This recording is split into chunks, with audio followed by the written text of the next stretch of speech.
In 8 years, Davante Adams has turned into one of the best wide receivers in the NFL. He has over 1,000 yards in 3 seasons, and oh yeah, he quietly had over 1,500 last year. Adams has been an All-Pro twice and just secured a massive bag from the Raiders, who traded for him in the offseason. Adams gets to go from tearing up the league with Aaron Rodgers, who I say is alright, to Derek Carr, his old teammate at Fresno State, where even then, Adams was a monster. He's literally always been a stud. So, at the 2014 NFL Draft, who were the 8 wide receivers drafted before Davante Adams? But first, thank you to Marlow for sponsoring today's video. As someone who suffered from overheating and insomnia while trying to sleep, it's been really hard to find a pillow that fits my need. But if you're anything like me, Marlow has us covered. Marlow is a pillow brand designed to give you better sleep. So, let's take a look at what it has to offer. So this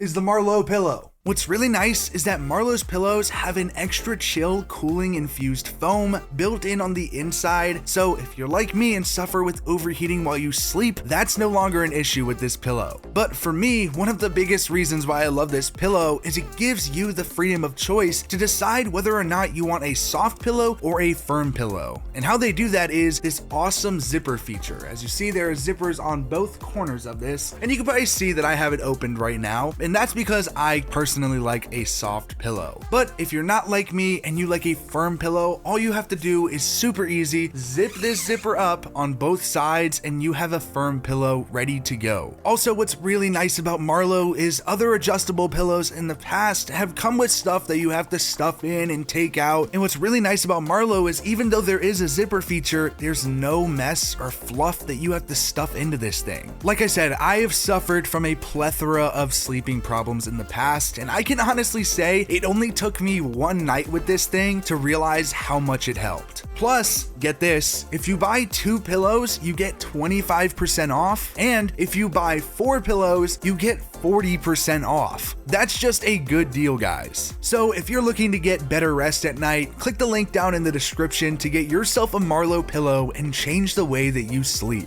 Now, if you're still not solid, Marlow offers a 365-day return policy. Plus, they have a 2-year warranty if you're not completely satisfied with your purchase. It's a risk-free way to get yourself a better sleep. So click the link down in the description and get yourself a Marlow pillow today. Thank you again to Marlow for sponsoring today's video, and let's get right back to it. At the 2014 NFL Draft, the first wide receiver went off the board at 4 to the Bills, Clemson's Sammy Watkins. Watkins was able to make his mark as a rookie in Buffalo, setting franchise rookie records with 65 receptions and 982 receiving yards. Now, 2015 didn't get off to as great of a start. He had less than 100 yards through the 5 games of the season, a lot due to a calf injury, and then he proceeded to freak out on fans, and it just became a huge mess. Luckily, everything turned around and he ended up finishing the year with over 1,000 yards, the most of his career, at least so far. He even made the NFL Top 100 Players of 2016 list, but hasn't returned even close to form since. Mainly because the dude's made of bubble wrap. He dealt with a broken foot and needed screws in 2016, and the Bills clearly didn't want to deal with that, trading him to the Rams in a trade that fetched a second rounder. He was only in LA for a year and had less than 600 yards. Then, he signed a $48 million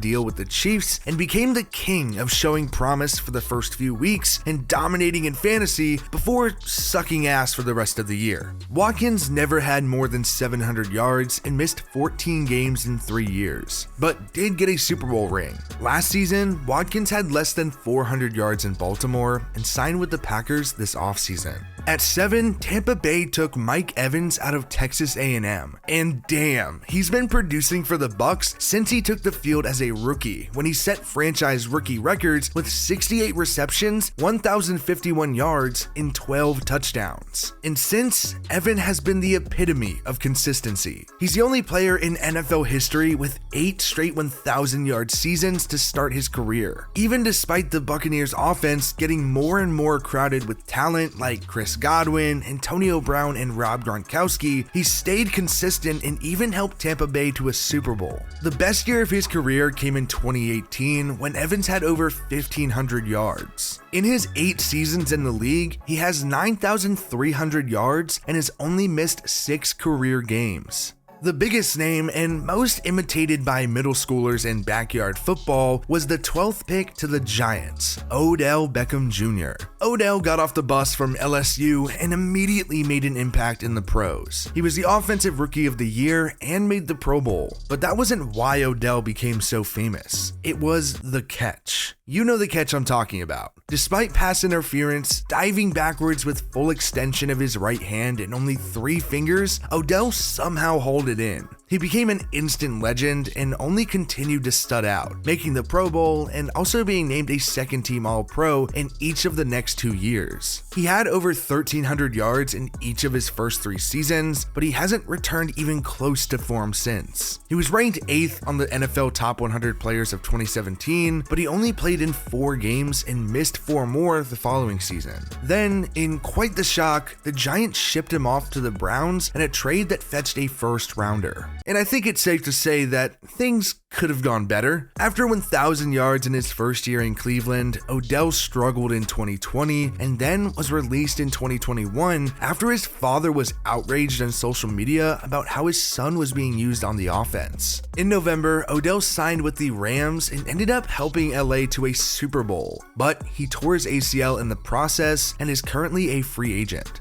8 picks later, the Saints scooped up Brandin Cooks after his time at Oregon State. Cooks is probably the best consistent unwanted player maybe ever. In 8 seasons, he has already played on 4 different teams and has recorded over 1,000 yards with all of them, an NFL record. Plus, he's the only player in NFL history to record 3 straight 1,000-yard seasons with different teams. In 3 years in New Orleans, Cooks hit the mark twice before he was traded to the Patriots in exchange for a first-round pick. He spent 1 year in New England and made the Super Bowl, but lost. Cooks was traded, again, for a first-rounder to the Rams, where he made the Super Bowl and again lost, funny enough, to the Patriots. Then, for the 3rd time in 4 years, Cooks got traded to the Texans, this time for a second-round pick. Since he got to Houston, Cooks has led the team in receiving yards both seasons, and despite trade rumors this past offseason, signed an extension with the Texans.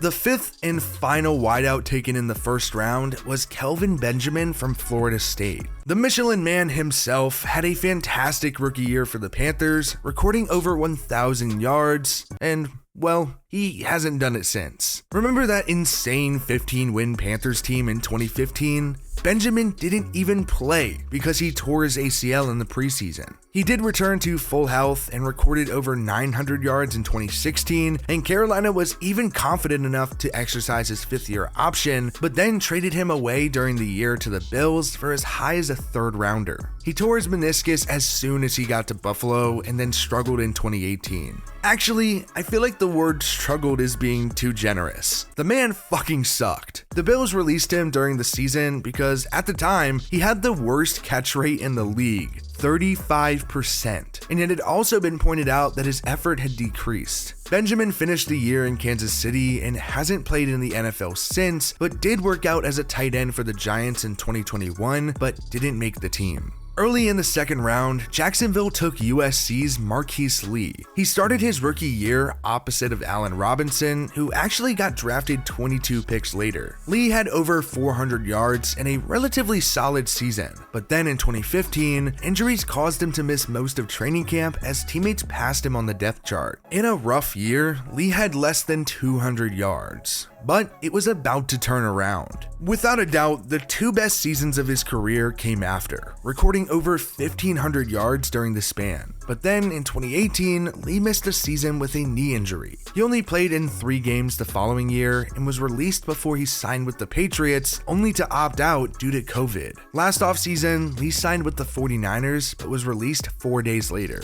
3 selections passed before the Eagles were on the clock, where they selected Jordan Matthews, the Vanderbilt product, yes, Vanderbilt, is actually related to Jerry Rice, but you sure as hell wouldn't think so watching him on the field. To be fair, Matthews was actually pretty good in Philadelphia. He had over 800 yards in 3 straight years and certainly appeared to have some promise, but that was the peak. Matthews was traded to the Bills, but recorded less than 300 yards. The following offseason, he signed with the Patriots, but didn't end up making the final roster. Then, Matthews played musical chairs between Philadelphia and San Francisco. Starting in 2018, he returned to the Eagles for his second stint, then signed with the 49ers before re-signing with the Eagles before, again, signing with the 49ers. Matthews has only caught 4 passes since 2018 and switched positions to tight end.